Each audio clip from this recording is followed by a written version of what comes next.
नमस्कार। एक बार फिर स्वागत है सभी भावी शिक्षकगण का अपने यूट्यूब चैनल आई के हिंदी टारगेट में। जी हाँ, इस चैनल के माध्यम से हिंदी टीजीटी पीजीटी साक्षात्कार इंटरव्यू 2016 की तैयारी करवाई जा रही है, जिसमें आप 10 प्रश्नों की श्रृंखला आपको लगातार दिए जा रहे हैं। सवाल हमारा, जवाब भी हमारा। जी हाँ, सवाल भी हमारा होता है और जवाब भी हम ही देते हैं। तो आपको घबराने की ज़रूरत नहीं है, क्योंकि आपके हर सवाल के जवाब आपके इसी वीडियो में मिल जाते हैं। तो ये इंटरव्यू के लिए बहुत ही महत्वपूर्ण है और टीजीटी पीजीटी 2020 में जो तैयारी करने वाले हैं उनके लिए भी महत्वपूर्ण है। ये नहीं कि सिर्फ इंटरव्यू में पूछा जाएगा। तो ये प्रश्न है, सब जगह महत्वपूर्ण है, चाहे टीजीटी पीजी, चाहे इंटरव्यू हो, चाहे आपका एग्जाम हो, केवीएस में, किसी नेट में, सब जगह आपके लिए महत्वपूर्ण है। तो चलिए देखते हैं कौन कौन से प्रश्न रखे गए थे जिसका जवाब हमको देना है। फिर आपको 10 प्रश्न मिलते हैं, वो आप कमेंट बॉक्स में लिखकर जवाब देना होगा। तो आप लोग चैनल को सब्सक्राइब अवश्य कर लीजिए, लाइक कर दीजिए, बेल आइकन को दबा दीजिए और दोस्तों में शेयर भी करते रहिए। ठीक है, आप दूसरों का भला करेंगे तो आपका भला अवश्य होगा। चलिए पहला प्रश्न है, वाच्य किसे कहते हैं? जी हाँ, वाच्य किसे कहते हैं?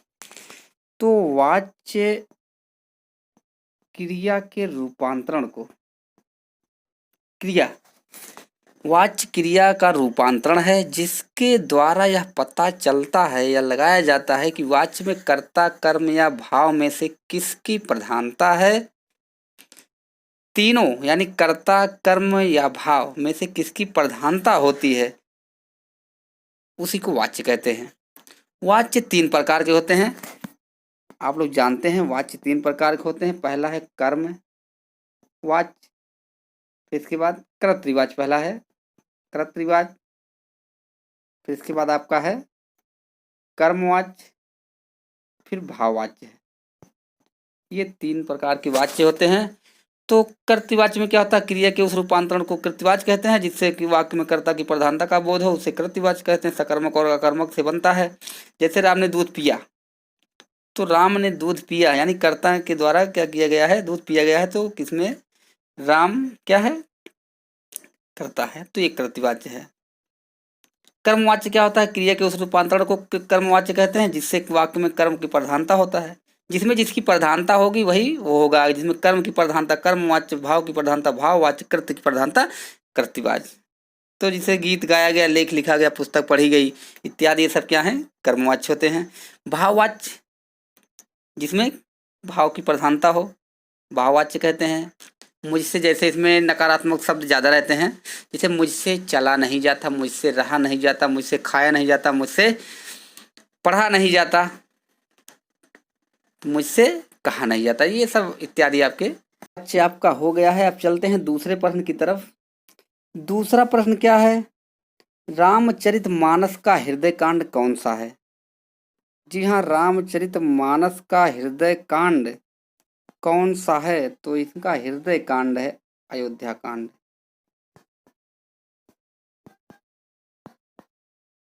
अयोध्या कांड को रामचरितमानस का हृदय कांड कहा जाता है। उत्तर रामचरित का आत्मा कांड, आत्मा कहा जाता है उत्तर कांड को। सबसे बड़ा कांड बाल कांड, सबसे छोटा कांड किष्किंधा कांड। किष्किंधा कांड काशी में लिखा गया है और इसमें 7 कांड है। बाल, अयोध्या, रण किष्किंधा, सुंदर लंका उत्तर कांड है। इसमें 4 सोपान हैं और 4 संवाद हैं। 7 सोपान, एक कांड को सोपान कहते हैं। 4 इसमें घाट बताए गए हैं। इसमें 2 साल 7 वर्ष 26 दिन में लिखा गया है। इसमें 1074 दोहे हैं, 4608 चौपाइयाँ हैं, इत्यादि इत्यादि रामचरितमानस के बारे में बता दिए। दूसरा, उपसर्ग और प्रत्यय में क्या अंतर है? तो उपसर्ग और प्रत्यय में अंतर, तो जब शब्द के पहले यानी उपसर्ग शब्द के पहले लगता है और प्रत्यय शब्द के बाद लगता है, दोनों में बस यही फर्क है। पहले लगता है, शब्द के पहले उपसर्ग लगता है, शब्द के आदि में उपसर्ग लगता है, शब्द के प्रारंभ में उपसर्ग लगता है, शब्द के प्रारंभ में उपसर्ग लगता है। 4 बातें हो सकती हैं, आपसे किसी भी तरह घुमा के पूछा जा सकता है। प्रत्यय शब्द के पीछे लगता है, शब्द के बाद में लगता है, ठीक है, शब्द के अंत में लगता है, इस तरह से आप कह सकते हैं।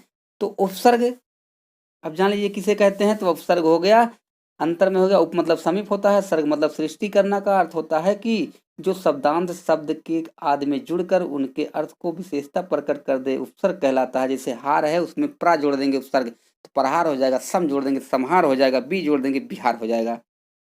प्रत्यय क्या है? प्रत्यय मतलब होता है प्रतिधन अय, प्रति मतलब साथ में यानी पर बाद में, अय का मतलब होता है चलने वाला, शब्द का अर्थ पीछे, यानी पीछे चलने वाला। जो शब्दांश शब्द के पीछे अंत में जुड़कर उनके अर्थ में विशेषता लाते हैं वही प्रत्यय होता है। जैसे दया मूल शब्द है, आलू प्रत्यय जोड़े के दयालु हो जाएगा। फिर इसके बाद श्रद्धालु, श्रद्धा मूल शब्द है, श्रद्धालु हो गया। सामाजिक मूल शब्द है समाज, एक प्रत्यय। तो आप अगर मूल शब्द निकाल लेंगे तो प्रत्यय और उपसर्ग दोनों निकाले जाएंगे। तो अगला प्रश्न चलते हैं, तीसरा है आप वीर रस की कोई पंक्तियां सुनाइए। तो वीर रस की बहुत पंक्तियां हैं, आप वहां जाके कोई भी पंक्तियां एक सुना सकते हैं। तो आपको बता देते हैं पंक्तियां जैसे है, हर बोलो बुंदेलो हर बोलो मुख से सुनी कहानी, खूब लड़ी मर्दानी वह तो झांसी वाली रानी। वीर तुम बढ़े चलो धीर तुम बढ़े चलो, तुम सामने पहाड़ हो शेर की दहाड़ हो, तुम कभी रुको नहीं तुम कभी झुको न हो। वीर रस की पंक्तियां हैं। फिर इसके बाद रणवीर चौकड़ी भर भर कर चेतक बन गया निराला था, राणा प्रताप के कोड़े से पड़ गया हवा का पाला था, गिरता ना कभी चेतक तन पर राणा प्रताप का कोड़ा था। तो ये इत्यादि पंक्तियां हैं। अब इसके बाद चौथा प्रश्न, पांचवा, प्रगतिवादी कवियों के नाम बताइए। जी हाँ, प्रगतिवादी कवियों के नाम बताइए। तो प्रगतिवादी कवि आप जान रहे हैं, नागार्जुन है, त्रिलोचन है, फिर इसके बाद आपके इसी में आते हैं धूमिल जी आते हैं। ये सब प्रगतिवादी कवि आते हैं। अगले प्रश्न पे चलते हैं, शुक्ल के अनुसार छायावाद क्या है बताइए। शुक्ल के अनुसार छायावाद क्या है बताइए। तो शुक्ल जी कहते हैं छायावाद के संदर्भ में कहते हैं छायावाद शब्द का प्रयोग दो अर्थों में समझना चाहिए। कितने अर्थों में समझना चाहिए? दो अर्थों में। कह रहे छायावाद जहां इसका संबंध काव्य वस्तु से है, अर्थात जहां कवि उस अनंत और अज्ञात प्रीतम को आलंबन बनाकर अनंत अत्यंत चित्रमयी भाषा में प्रेम को अनेक प्रकार की व्यंजना करता है, वही छायावाद है। अनंत अज्ञात, अनंत का मतलब जिसका अंत ना हो, अज्ञात का मतलब जो ज्ञात ना हो, प्रीतम मतलब प्रेम ही प्रेम का आलंबन बनाकर सहारा बनाकर अत्यंत अत्यधिक चित्रमयी भाषा को प्रेम की अनेक व्यंजना प्रकार करता है, वही छायावाद है।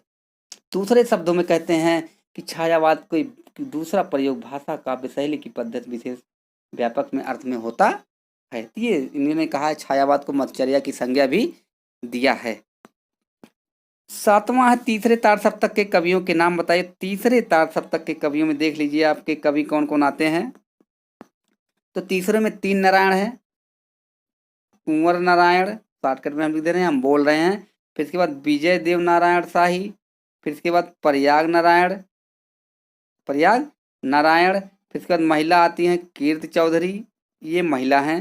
फिर इसके बाद मदन वात्स्यायन, फिर सर्वेश्वर दयाल सक्सेना, फिर इसके बाद आपके लास्ट में एक कवि आते हैं केदारनाथ अग्रवाल, नहीं केदारनाथ सिंह अग्रवाल नहीं, सॉरी केदारनाथ सिंह। तो मदन वात्स्यायन, विजय देव नारायण शाही, कुंवर नारायण, सर्वेश्वर दयाल सक्सेना, केदारनाथ सिंह, कीर्ति चौधरी, प्रयाग नारायण त्रिपाठी, ये सब तीसरे तार सप्तक के कवि हैं। एक महिला है कीर्ति चौधरी। आठवां, विनय पत्रिका का कोई पद सुनाइए। तो आप कोई भी पद सुना सकते हैं। तो विनय पत्रिका की बहुत सारी पदें हैं, आप जान सकते हैं। केशव कही न जाए का कहिए, आप इसको सुना सकते हैं। फिर इसके बाद अबला नसानी, अबला न सही हो, राम कृपा भी भव निशा सिरानी, जाके फिर ना डसई हो, जाके प्रिय न राम, जाके प्रिय न राम वैदेही। ये सब पंक्तियां विनय पत्रिका से लिया गया है। नौवां है रामानंद जी किस मत का खंडन किए। तो रामानंद जी अद्वैत मत का खंडन किए, अद्वैत मत का खंडन किए हैं। किसका था अद्वैत मत? शंकराचार्य का अद्वैत मत था, और इसका खंडन करके और विशिष्टाद्वैत में इन्होंने दीक्षित लिया। विशिष्टाद्वैत रामानुजाचार्य के शिष्य परंपरा में आते हैं, इसलिए विशिष्टाद्वैतवाद को अपनाया। 10वां प्रश्न, भारतेंद्र युग की विशेषता बताइए। तो भारतेंद्र युग की विशेषता श्रृंगारिकता है, श्रृंगारिकता है। फिर इसके बाद समस्या पूर्ति है, प्राकृतिक चित्रण है, भक्ति भावना है, सामाजिक चेतना है। ये सब इसकी विशेषता थी। किसका? भारतेंद्र युग का। अब देख लेते हैं 10 प्रश्न कौन कौन से रखे गए हैं जो आपको कमेंट बॉक्स में लिखकर जवाब देना है। तो पहला प्रश्न आपके सम्मुख आपके सामने रखा गया है। जी हाँ, प्रश्नों को देख लीजिए ध्यान से। प्रश्न है ब्रह्मांड का सही वर्ण विच्छेद करिए। जी हाँ, ब्रह्मांड शब्द दिया जाएगा आपको, वहाँ कमेंट वहाँ कहा जाएगा कि चलिए ब्रह्मांड एक शब्द है, उसका वर्ण विच्छेद करके उसको अलग अलग करके बताइए। तो ब्रह्मांड का, अंत्याक्षरी का, लैंगिक का, सबका वर्ण विच्छेद कोई भी दे सकते हैं, तो आपको करना होगा। दूसरा, तुलसी जी ने सबसे पहले मानस की कथा किससे सुनी थी? जी हाँ, तुलसीदास जी ने सबसे पहले मानस की कथा किससे सुनी थी, ये बताना आपको किससे सुनी थी। तीसरा है शिखंडी कैसा छंद है? जी हाँ, शिखंडी कैसा छंद का मतलब है वर्णिक है या मात्रिक है, ये दोनों बताना है, वर्णिक है कि या मात्रिक है। शिखंडी कैसा छंद है, वर्णिक या मात्रिक छंद है। अच्छे से लिख दें, वर्णिक या मात्रिक, दोनों में से कौन सा छंद है आपको ये बताना है। चौथा है क्या सिद्धों में गोरखनाथ का नाम गिना जाता है? तो आपको बताना है सिद्धों में गिना जाता है कि नहीं, आपको कमेंट बॉक्स में लिखकर बताना है।